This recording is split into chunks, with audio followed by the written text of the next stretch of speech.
The Royal Motor Yacht Club Port Hacking is a hidden gem of the Shire, situated on the banks of the beautiful Port Hacking. It's a great place to catch up with friends, celebrate your birthday or any special occasion, and they always show the NRL live on the big screens. The RMYC Port Hacking, proud sponsors of this podcast and big supporters of the Cronulla-Sutherland Sharks. Check out their website, rmycph.com.au. They've got a Facebook page, or you could go old school and call them on 02 9523 9300. SharkCast! SharkCast!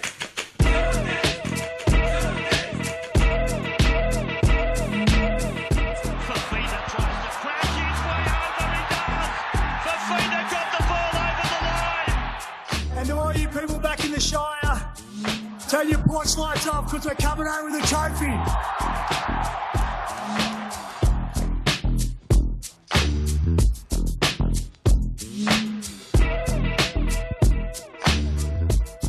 Hey there, welcome to SharkCast Pod, a podcast dedicated to the greatest sporting club in the history of the world, the mighty Cronulla-Sutherland Sharks. My name is Sam Shinazi, OG 2015, a lifetime supporter above and beyond all of that, in good times and in bad. Sharks forever. This show is brought to you by Dyson Logistics, the Royal Motor Yacht Club in Port Hacking, and Jason Hawes at Cripps & Cripps Real Estate. We're going to do a shorter solo version of a flagship episode for different reasons, but we have to get this one out there because there's lots going on and want to discuss a few things as well as get through some of your mail, of course. I wanted to address first the Blayke Brailey contract situation, and as most of you are aware by now, it's been in the press all week that the Sharks and Blayke's management could not agree to terms initially. So the first contract they've gone through has been rejected. I can tell you it's over the amount of years. It's not about the money. And it's essentially a 1 year difference of opinion. So it's really nothing to lose sleep over. I know a bunch of you already have. Please don't. He's going to sign with the Sharks. I can't tell you when it's going to be. I don't know when it's going to be. But I can tell you that he'll be a Shark for the long term, if not forevermore, depending on the end of his career. But I think that the next deal will be done and he will be a Shark. I don't believe he's going to be a Perth Bear. And there are lots of things and reasons why I am leaning towards this situation. Not even leaning. I'm heavily against that wall that he will stay. Number one is he's a Brailey. And we've seen Brailey's leave. But we've seen the Brailey's leave for really good reasons. This is not a good reason, a 1 year difference of contract. If the Sharks need to come to terms with that extra year, they will do it. He is as Cronulla as they come, local junior, spent all of his life at the club, and I absolutely think that they should do what they need to do to get the deal done and put the fans who want this to happen out of their misery. I have no problem with how it's being handled at the moment. The Sharks said, I believe, 4 years. Blayke and the management want 5. They'll come to terms with that at some point. Whether he actually is shopped around to other clubs, I can't tell you. But I do believe Blayke Brailey will be a long-term Shark. I don't believe he's going anywhere. I don't think he wants to go anywhere. And I think, frankly, he'd probably be a bit embarrassed by the speculation. Now, of course, he can end that speculation, but that's not really on him. He should get what he wants, to be fair. He's an athlete, he's a businessman, and he should get what he wants. I've seen some ridiculous takes around the place that he's only found form in the past month, and that's all a bit of a hoopla over a guy who has only been good for 4 weeks. And obviously I'm on top and one of the owners of Blayke Island, but I've followed this kid's career since before under 20s. I've seen Blayke play since he was a lot younger than that, and he's always been a very, very good hooker. The Blayke you're seeing now is the Blayke I knew coming into grade. I will double down on that and say Blayke has been running for a lot more than 4 weeks. Over the past 2 seasons, we've seen the running increase to the point where it's now almost a given, and hopefully he can maintain that because the more he runs, the better we play. But there's so much to this guy's game. We have received a lot of sort of DMs and messages about what's happening here, and that's the truth. The truth is there's a bit of an issue with the length of the contract, and the issue is very minimal in a 1 year's difference. So either way, whichever party kind of concedes, it's not a huge deal. So rest easy for now, please. Until we get further information that it's going pear-shaped, which it's not. It's just a matter of difference of opinion on the length of contract. Let's just calm the farm. I know that a lot of the news publications are going crazy with Blayke being a free man, but not all of them are. And some people are telling you what I'm telling you. Others are not, for probably more sensationalist reasons. That's how it works. We need to be bigger than that. We just can't hear someone say something or write something and then fall off a cliff going, Blayke's leaving. Let's just take a step back and look at the reality of it. With that in mind, let's focus on the NRL for now. Sharks in 8th place, coming off a pretty good win against the Roosters. I was very happy with that performance. There were a few moments of madness where pretty much individuals spilt the ball. 3 or 4 come to mind, incidents, and they were turning points. If they didn't happen, I feel like the score would have been bigger for the Sharks. Some very almost fluky tries for the Roosters. The defensive line wasn't really cracked, especially inside our own 20. I was pretty happy with the performance, and it was coming off the back of the Dolphins, which was more of the same. So they weren't perfect performances, that's for sure, but I thought the Roosters' performance was better than the Dolphins. We move on to South Sydney, which we'll get to shortly. At the moment, I think the Sharks are in a decent place. Now, obviously, we all lament the Canberra game, the West Tigers game, and, of course, the Broncos game. In particular, those 3 games. 6 points, we should be higher. Every team's got a sob story like that. That's ours, those 3 games. So when we don't finish where we want to finish, you can go back to those 3 games and pinpoint it there. But our run home is certainly not bad at all. I have the Dragons at Cogra and the Dogs at Homebush as the most difficult. I think that we need to and will win all 3 home games. We've got Cowboys, Titans, Newcastle, all day games. So the weather, in theory, will suit the way we play. It's at home. Those 3 teams are not going great. They should be wins as long as we turn up and play well. We've got South this week. Turn up, play well, you should win. I think the Dragons game, just because we've seen them in games like last week against the Bulldogs, where they can lift for the occasion. Home local derby for them. Shane Flanagan, they may lift a bit, but we need to be better than that. And the Bulldogs game, as we've said a few times already on episodes this year, we're not sure what the situation is going to be. They might not have anything to play for, and they may rest players. Serraldo may not rest players, although as Dave Ricciardo pointed out to me yesterday, he comes from a Penrith system where they do rest players. So they may not have anything to fight for. We may not have anything to fight for. Our place in the 8 may be secure by then. So those 2 games, for me, are the 2 that I'm really focusing on as far as potential hiccups. However, speaking to some of the players yesterday and the staff, and also a lot of you guys and girls, there is a feeling out there that if we continue to improve, and that's if, we could go on a bit of a run here. So I hope that's the case, and it starts with Souths this week. So Saturday night, 7:35 p.m. up at Gosford. It is now called Polytech Stadium for those looking for it on a map, I guess. And the team news for the NRL Sharks. Jesse Ramian returns in the centres. So Chris Vaiala moves out. So the backs are Kennedy, Katoa, Ramian, Talakai, and Mulatalo, Trindle, and Hines. Your forward pack is Fanua Blayke, Blayke Brailey, Oregon Kafusi. Billy Burns comes into a starting position because Britton Nicorar has the mandatory stand down for concussion. He'll be back the week after. So Billy Burns starts. Teague Wilton and Cam McInnes, the captain. Your immediate bench is Dan Atkinson, Jesse Colquhoun, Toby Rudolph, and Braden Hamlin-Uwelli.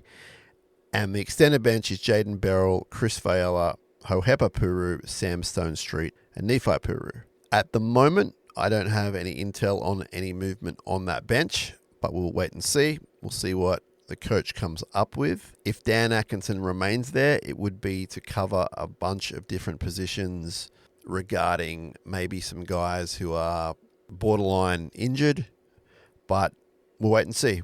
I mean, we've seen Fitzgibbon change it up an hour before kickoff, so that's what's going on there. Now, for the South Sydney Rabbitohs, there is a bunch of players not there through injury, and I'll talk about that in a minute, but they've got Jai Gray at fullback, Alex Johnston, Tyrone Munro on the wings. Their centres are Seatas and Tallis Duncan. So Tallis Duncan playing in the centres. Their halves are Jack Wighton, who is captain at 5'8", and Lewis Dodd, the Englishman, gets his shot as well.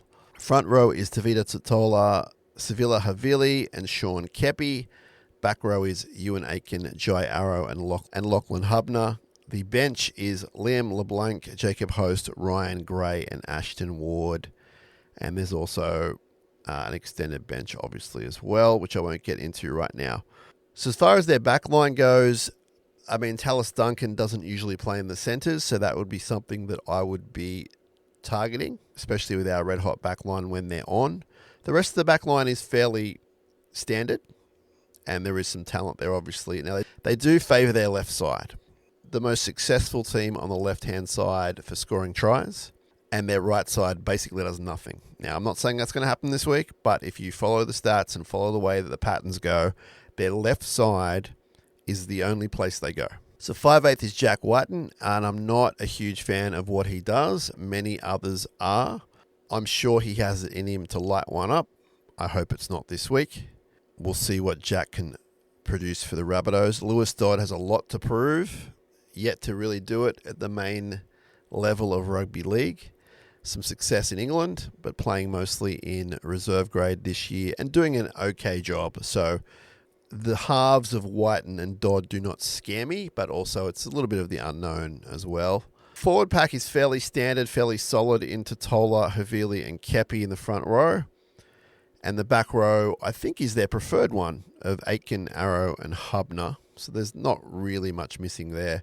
And the bench, Liam LeBlanc, Jacob Host, Ryan Gray, Ashton Ward. I can't really tell you much about two or three of those guys. So really, it's all there for the Sharks to do as far as the lineup goes. Now, I know you've heard this before against the Roosters in Gosford. This is a little worse. This is a little more dramatic, I think, for Souths.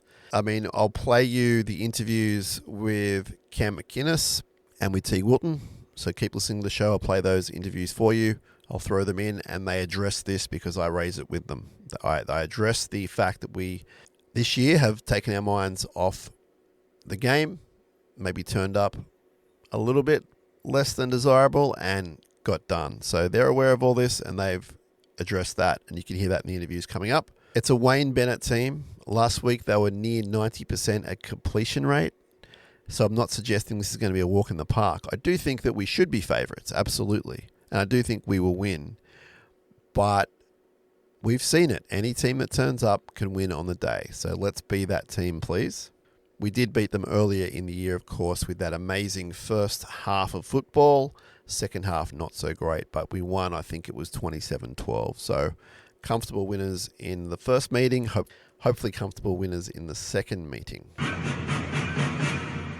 We won't touch too much on the NRLW side of things because I will release, all being well, an episode closer to the NRLW game time, and it'll focus on some interviews with the players and how they're going. So if you're into the NRLW Sharks, stay tuned, subscribe, subscribe I think is the word, and you can hear about the NRLW later in the week, but they have a lot to turn around. They're 1-2. with 2 losses at home. So they're playing at home this Sunday, 6:15 p.m. I think it is. Check your local guides. I think it's 6:15 p.m. against West Tigers. And that'll have to be a win for us because they need to not only start winning, but winning at home too. So that's what's going there in NRLW land. Let's take a little bit of a break and we'll throw to some interviews I did with Cam McInnes and with TEIG WILTON. I might just throw them up back to back. And then we'll come back and read your mail. This is SharkCast Pod. Stay tuned for Cam McInnes and TEIG WILTON. SharkCast is supported by the best and most honest real estate agent in the Sutherland Shire, Jason Hawes from Cripps & Cripps Real Estate. He's an expert in the Caringbah region and has his eye all across the Shire. Lifelong Sharks fan and supporter of this podcast, if you're looking to buy or sell in the region, the person you need to be talking to is Jason Hawes from Cripps & Cripps Real Estate. Call him on 0410 417 450. That's 0410 417 450. Jason Hawes, Cripps & Cripps Real Estate. Brailey for Hines. Hazelton slips a pass away. Kafusi, he keeps it alive and scooped up by McInnes, who dives over next to the upright. Captain Cam McInnes, welcome back to the show. There's been a lot made of your physical and visible health. Hey, you look pretty good. How you feeling? I feel good. Yeah, I had an infection that I was dealing with for a couple games there, but that's all good. And then the face, that's stock standard, so nothing to report there. Team's going pretty good. 2 good wins in a row. Are you happy to say we're back? Oh, yeah, you're never going to ever say you're back. It's what's back mean as well. What I would say is the last couple of weeks, that fight that we strive to show every week has been there, and we're able to win 2 games because of that. We need to fight again this week and every week, and then that's the most important thing. Defensively looking a lot more on track. Was that just hard work at training? Is that a mental thing? How has that improved in the past 2 weeks especially? There's a little bit of detail stuff that goes into it, but again, it comes back to that fight. That's the mental side of it. It's with defence, I was taught from a young age, it's attitude. It's a cliche statement, but it's true. If you want to put your body in front, and everybody wants to do that, you can sort of clean up a lot of untidy bits of play just by the desire. So we had to do that against the Roosters, couple of try savers, and that's going to be important this week as well and every week. About, 2 months ago we played the Roosters in Gosford. They were under strength. Similar scenario this week against Souths. They've got 1 million guys out. As a team, is that going to affect you mentally, given the lessons we might have learnt earlier? Well, the only mental thing it should is harden guys for the harsh reality of what can happen if you do try to take a team lightly. I'm not saying we did that to Roosters back when, but if there's any sort of complacency or something like that creeping into guys' minds, they should just think back to that game and think about that bus ride home from Gosford. So, South is such a proud club, really well coached, some great players in the team, regardless of who's on the sideline. And their game against Penrith last week, they completed at 90%. The ball was in play a long time. They were working so hard, and we know that we're up against a really good side this weekend, regardless of what anyone else will say. And it's important that we bring that fight and that attitude. Great to hear. Fitzgibbon, so-called honesty session, maybe 3 or 4 weeks ago. Has that had an impact on the team? Honesty session's a word that, I know people like to say that for the media, but it was more just looking at the game and simplifying things in areas that we need to be better at, and let's just measure those areas, and that's what we've done. It's honesty every week. If we always do a review, and if something's not up to standard, they show that every week. But it was just about sort of identifying a few key areas that he believes and he knows, because he's won his whole career, that wins games. So that's what we're targeting at the moment. Yeah. All right, thanks for your time, Cam. Good luck on Saturday. All right, mate, thank you. Appreciate it. TEIG Wilton, welcome back to the show. A couple of impressive wins from the club, and yourself in particular in great form. How have you felt about the winning streak of 2 games? Yeah, like you said, a winning streak of 2 games. It is just 2 games, but I think we're tracking in the right direction. I think everyone felt as a club how much those losses hurt, how much we wanted to get back on track, and I think we are showing to each other how much we do care. But like I said, it's only 2 games, so we need to keep it going and need to keep building into the back end of the year. Defensively really good as a team, a couple of tries from kicks, that kind of thing, but as a structure, the line looks pretty good these days. I asked Cam the same thing. Is that more of a mental thing, or have you been working hard on at training on defensive skills, or how does that work? I think it's a bit of both, to be honest. We do work hard on it. Obviously, Fitzy works very hard on it tactically, and we got good tactical systems in place, but they don't mean anything unless you have the attitude to go and turn up and make it happen. So I think it's a bit of both. So I think we're doing it at the moment. But yeah, like I said, we're still not perfect, but we're trending in the right direction. Where do you think you can improve as a team? I think it's just moments in games. Like some tries are just rugby league tries, really off the cuff, like tap backs and stuff. But I think as much as we can minimise little lapses in concentration or those 50-50s, as much as we can get players around the ball and try and stop them 50-50s, I think then we'll be right. South Sydney this week, they're under strength. I don't want to harp on it too much, but we've been here before and not come away with the 2 points. Does it change individual and team mindsets at all, or is it just South Sydney, Wayne Bennett, tough game? Yeah, I think you got to be wary of a team without players. It can galvanise a team sometimes for sure, and obviously we were at the bad end of that this year when we come up against the Roosters. So they're still playing good footy. Like if you look at the footy and play a high completion rate, they're moving the ball, and they've got a lot of athletes in their team who can make something out of nothing.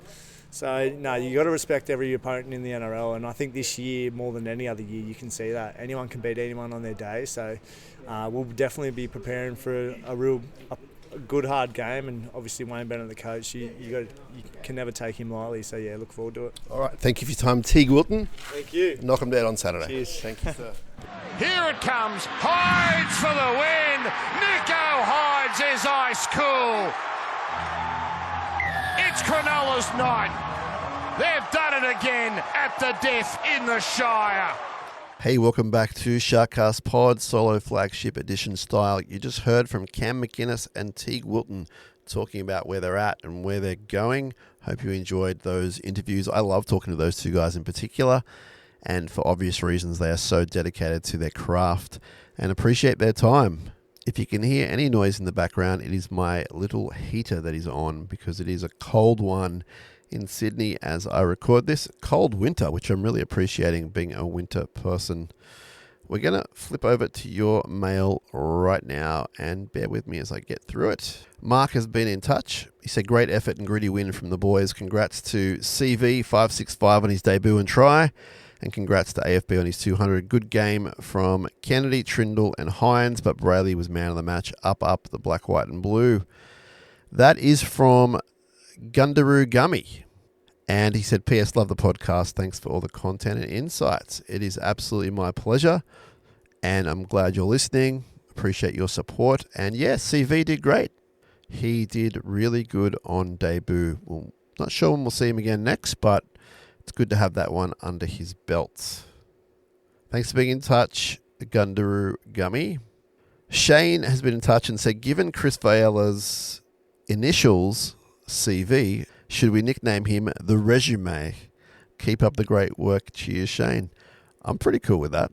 The Resume. Corny, but I like it. We'll see if it sticks. If it doesn't stick, please feel free to use it yourself, as it is your nickname for him. The legendary RCB has been in touch. He said the Chooks are an odd side. They have a coach having a fit because of double movement. The guy got brushed by Billy Burns and maybe had the back of his hand on him as he's been bashed over touched grass. They got one lucky try, one cool try, and one through our own. Daniel Tupou has 100 of his 175s against us, it would appear. For the most part, we had their measure, which is good. There seems to be a shift with the honesty session. We lost to Melbourne, but most of the match we were in the contest. Since then, the attitude has improved, don't you think? I do, RCB. I really do. I don't know if it's a coincidence or if it's just the fact that they had a really good one. I did talk about it with Cam and Teague, which you would have heard just before, so make up your mind on that yourself. He says Souths are down on troops and we're going to Gosford. Sound familiar? We should be winning this one and winning well. Take care of business, Sharks. I don't want any nonsense. No good about the Chinese restaurant. It was a sad sight. 2 home games with the lights off and nobody home. The restaurant game is tough. I don't envy restaurateurs at all. Clubs should explore a temporary lease on the space and have it as a corporate game day. Long term, may buy it back for the lease club. It can't just sit there empty. If the shopping centre or new lease on the restaurant doesn't play ball, well, I see no reason not to erect a bunch of seats in front of it. We need more of those, and quite frankly, unless we're able to make the best of that space, I see no reason not to make the stadium a priority at its expense. That's from RCB. Yeah, I'm not sure what's going to happen there. We'll keep an eye on that, but I'm with you. I think that it'd be silly not to use it for corporate occasions. I would definitely be making the most of that space. 365. Not sure how that appears. Maybe it's corporate and then it turns into something else at other times. Maybe it's all in one. I'm not sure. But interesting times, that's for sure. That is for sure. Thanks, RCB. Hope you're good and staying warm in Canberra. Stephen says, after being critical for the last couple of months, it seems there's been a shift in a positive direction. I, for one, wrote us off about a month ago, but the last 2 wins maybe were a good chance to slide in the 8. We still have a problem of switching off for a period in the second half, but twice now we switched off and managed to pull the game back in our favour, which is a great sign. Players of note, Nico Hines, the last 2 games have been really good. Looks to be somewhere near where we need him to be. Trinder was decent last week and really good against the Roosters. Brailey, outstanding, unbelievably good. Kaufusi had his best game in Sharks colours against the Roosters. That's what we need every week.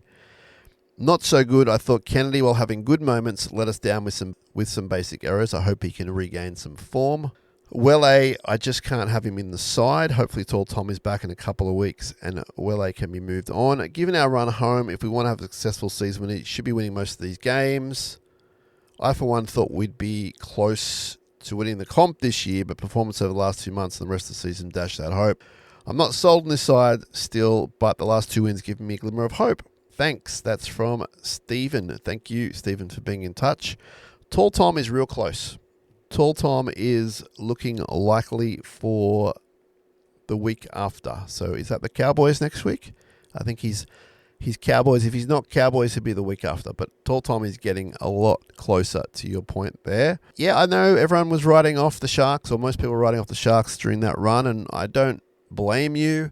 But also, it is a long season, and teams are going to have ups and downs, and we certainly had our downs. We're back on the up. Got to keep lifting, though. Got to keep improving. And if they do that, they'll be in the 8. Where they are in the 8, I'm not quite sure. I can see a possibility where we're 4th. I'm not saying that happens, but I can see a possibility.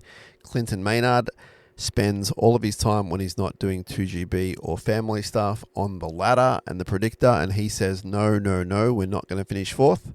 Other people have us between 5 and 7. So we'll see which way it falls.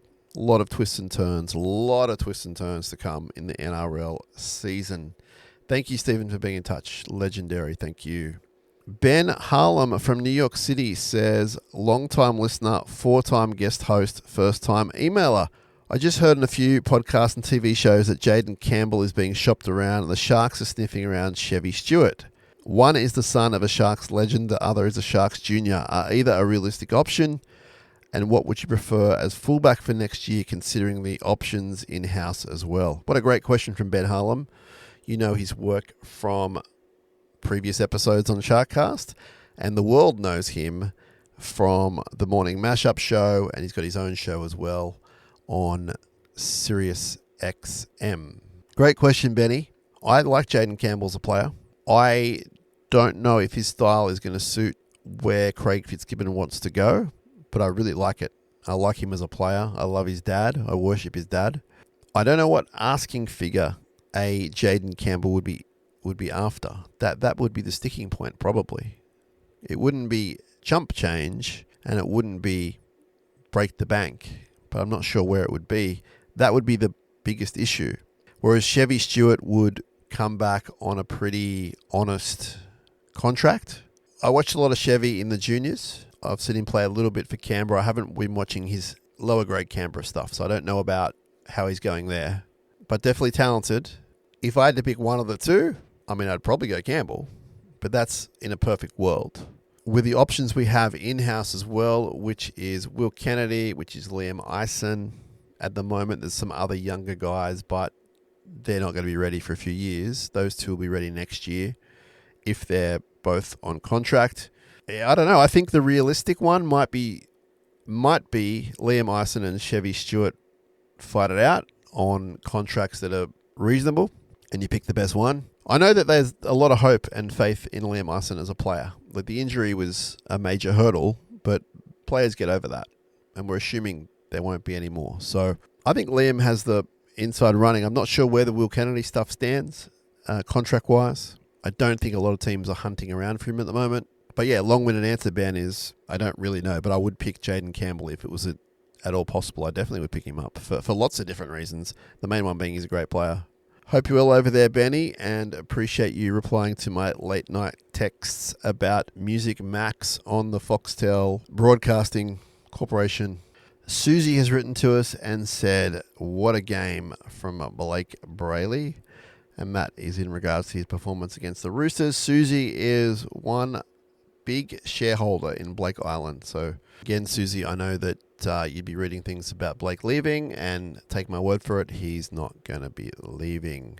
Bo has been in touch. Bo said, I watched the delayed game from the doghouse. Great performance from the debutant. There's no doubt he got bent back 9 out of 10 times, but he kept showing up. Is this false hope, or are they showing us they're a threat this year? Hey, Bo, hope you're good. On Chris Vela, I believe you are absolutely correct, and I agree with you. He did get bent back quite a lot, but he didn't shy away from it, and I respect that. And I thought his second half was better than his first half. I think that there's a lot of promise there. That there is other guys in his position around the same age who are also gunning for that position, so we'll see how that battle goes in the coming year or so, but absolutely he did well. I don't think it's false hope. I think they're a threat to do something at some level. I don't know how far you want to take that threat. I do think they're going to regret the 3 losses I spoke about before against Canberra, West Tigers and the Broncos. If those were wins, the threat would be bigger, I feel. Now, you can win it from lots of places in the 4. Outside the 4, it's near impossible, but nothing's impossible, right? Let's see how we go over this run of games. It's a pretty good run into the finals as far as getting points in theory. Again, I'm not predicting that we're going to win every game, but we certainly could if they play to their potential. Thanks, Bo. Steve has been in touch at a much improved effort going towards the finals. This week we'll see where our heads are at, playing our Rabbits team depleted and ready to be destroyed. This should be the game where they start piling on points, helping their for and against. They should be relentless for 80 minutes. Or will it be the Sharks with the mindset of an easy game and getting caught out? It worries me not because the Rabbits are a threat, but because the Sharks are known to beat themselves. Is there anything more official on Chevy Stewart being in talks with the Sharks for return to the Shire? Hearing from someone in Canberra that he might be the guy to replace Kennedy. Hopefully a big win this week and more moving up the ladder, up from Steve. Thanks, Steve. Hope you're good. I refer you to the interviews just before and what we've talked about already. I don't think the team will be taking this South Sydney team lightly. In fact, I know they won't. How that appears on the field, I can't guarantee you. But leading into it, they are not taking it lightly. I do understand the worry, though, but I'm telling you not to worry until they run out. I have nothing official to say on Chevy Stewart and being in talks with the Sharks, but I can tell you that he'd be on their radar, absolutely. As a local junior, as someone who left the club for a lot more money than we were able to offer them, and someone who I think stands in a respectful way with the club even after they left. So I don't think Chevy's an impossibility. We shall see, because there is a plan there for Liam Eisen to be the guy. Will Kennedy is still off contract. So it could go one of a few ways here. But I would say that they would be open to talking to Chevy. But again, the salary cap will probably dictate how far those talks will go. Thanks, Stephen. Paul has been in touch. Paul said, I wanted to say a massive thank you for all the work you put in, especially keeping us diehard Sharks fans updated even during peak hour Sydney traffic. Thank you, Paul. I appreciate that. I'm so glad that you get to listen to something you like about the club you love, because one of the big aims with SharkCast is just to get the word out there about the team and the club in a professional as we can way, while also keeping a little bit lighthearted, a bit of fun from the heart. But yeah, just telling it like it is and in our own, I guess, unique way. And the fact you have content there really pleases me, because as a consumer of the Sharks and consumer of a few other, sporting organizations, and of course, I love music so much and bands, I love to be able to sink my teeth into content. And so that's part of the aim, to be completely honest with everyone, is just to get a bunch of material out there for you to listen to and enjoy. So thank you so much for your kind words. Appreciate it, and for your support. You said, assuming everyone is fit and firing, no injuries or suspensions, what's your ideal Sharks 17 look like? Here is Paul's: Kennedy, Stone Street, Ramian, Ibro, Mulatalo, Trindle, Hines, Fanua, Blayke, Brailey, Kafusi, Nickera, Wilton, McINNES. Your bench, Paul, is Talakai, Colquhoun, Rudolph, Tall Tom. You also said, any word on his injury? It feels like it's been missing since signing the new deal. Tall Tom back for the Cowboys next week or the week after. 18th man for you is Bill Burns. Love to hear your thoughts. What's your best 17 when everyone's available? That's from Paul from Chipping Norton. Well, I'll say that your team, Paul, is very close to the team that runs out most weeks. You've got Stone Street ahead of Katoa. Everything else looks pretty as per, and your bench is Talakai, Colquhoun, Rudolph, and Hazleton, which I think we might have seen before. If we haven't, we should have. I know I did one last week. I think it was with the injuries stacking up and that kind of thing, but let me just head over to sharks.com.au, look at the player list, and see what I can come up with for you. It's Will Kennedy at fullback. My wingers are Katoa and Ronaldo, of course. I have Katoa there over Stone Street because I think at the moment, he's the all-round better player. I like Stone Street. He's never let us down in a major way. I think that he's still got a way to go. I know the only way to find your feet in the NRL is to play NRL, but I think while Katoa is there and at a certain level, which I think he's still at, then I'm happy to have Katoa there ahead of him. Many will disagree with me. That is fine. My centres at the moment are Kale Iro and Jesse Ramian. I think that Iro is there for a very long time. Ramian, I need to see a bit of lift. I still believe in him, and I think he's got at least a year or two in the Sharks at top level to come, and that's where I'm going. 5/8 is Trindle, half is Nico Hines. My front row starting is Fanua Blayke, Blayke Brailey, and I want to tinker a little bit. I do. I just want to have some fun, so I'm going to have Talakai starting just to see how it goes. And my back row is going to be Wilton, Nickera, and Cam McInnes. So my bench is going to be pretty crowded. You got to have Tall Tom there. You got to have Jesse Colquhoun there. That leaves 2 spots. Out of those 2 spots, I've got Toby Rudolph. I've got Oregon Kafusi. Or is that what I'm doing? Maybe that's what I'm doing this week. Toby Rudolph, Tom Hazleton, Jesse Colquhoun, and Oregon Kafusi. So I'm missing BHU. I'm missing Billy Burns. I'm missing Tuku. I think that's what I'm doing. Hopefully that makes sense. If it doesn't, let me know and I'll rectify it. Thank you so much for your kind words, Paul. You're a legend. Appreciate you. Appreciate your support very much. All right. Jay has been in touch about a bunch of things, including the Indigenous jersey. I believe you have the correct news there, so look forward to you wearing that one. And you also said you agree that Blayke isn't going anywhere. It's a full-on media beat-up about the negotiations, which would be normal at most clubs. Sharks and Brailey camp will get a deal done. I'm sure it'll please most Sharks fans once it happens. Yeah, absolutely. It's not so much a beat-up in the sense of, like, the deal didn't happen this week. So it's true, but everything else on top of it is definitely a bit of hype. So nothing to worry about there. Now, Caitlin has been in touch. Caitlin was also stressed, in her words, about the Blayke thing, so I've set her on the right way, hopefully. Shout out to our friends at the Shark Cage. They're going to be up at Gosford, and you can find them, I believe, in Bay 32. And they're also doing a meet-up at the Hotel Gosford from 5:30. So that's the Shark Cage.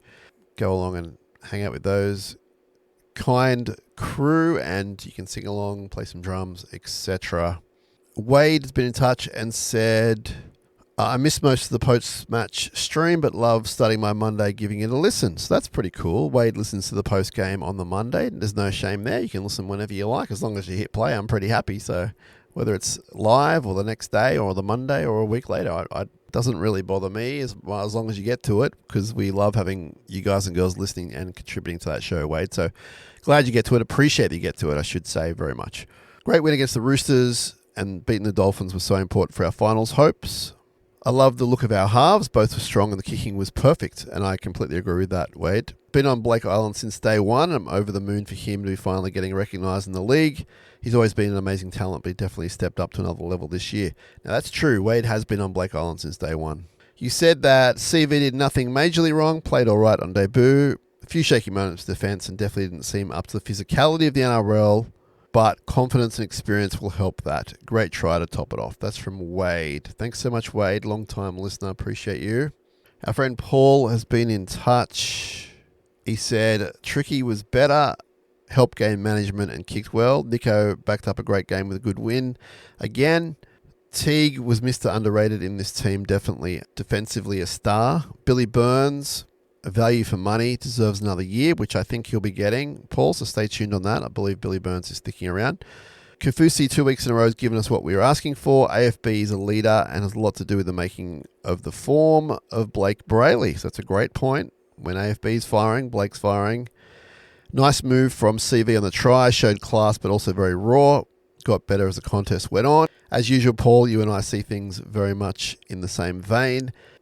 Toby and Jesse Colquhoun brought big energy. And you have a bit of criticism for Ueli, saying the contract is looking worse as the weeks go on. You also say the more that the articles drop, the more I worry. Blayke Brailey.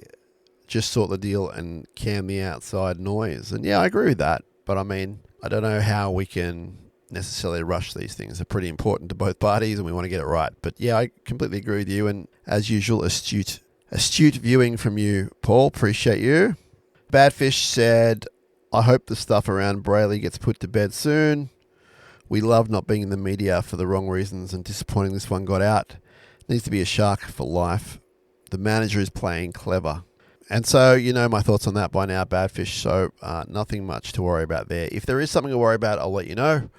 But at the moment, I think we're good. I think that's all the mail. So if I have missed your mail, let me know and I'll get to it. Or if I find some, of course, I'll get to it as well.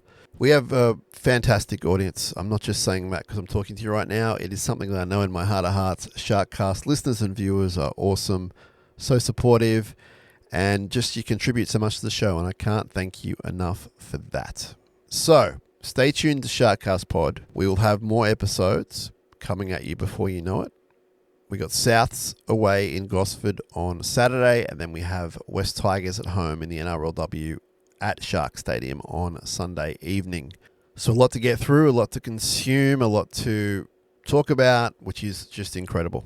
If you can do me a small favor, if you could subscribe to whatever you're listening or watching this on. If you're on YouTube, give us a follow. If you're on your Apple or your Spotify, give us a follow.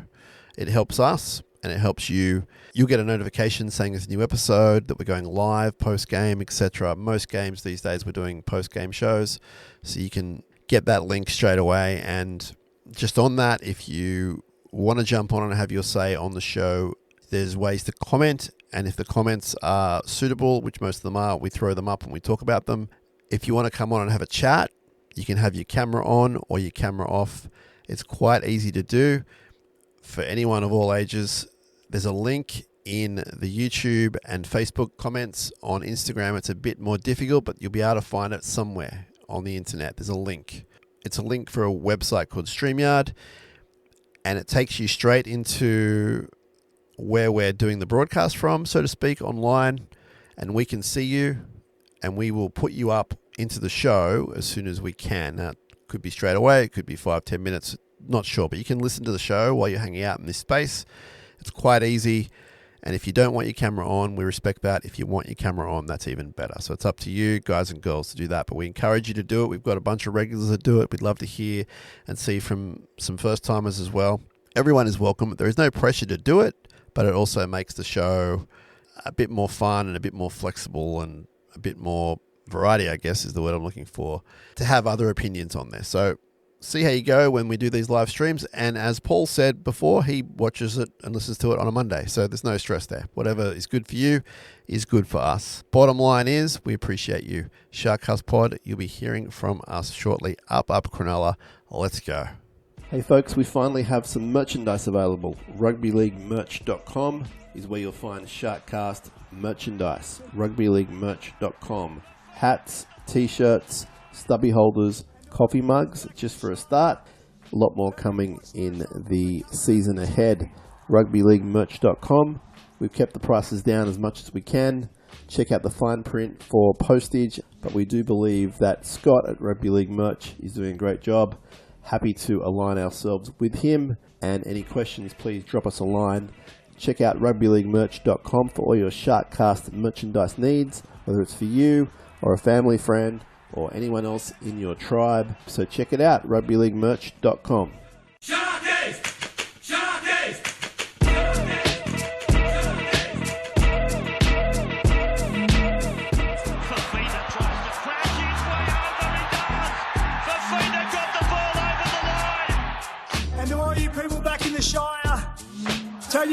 lights off because we're coming home with a trophy.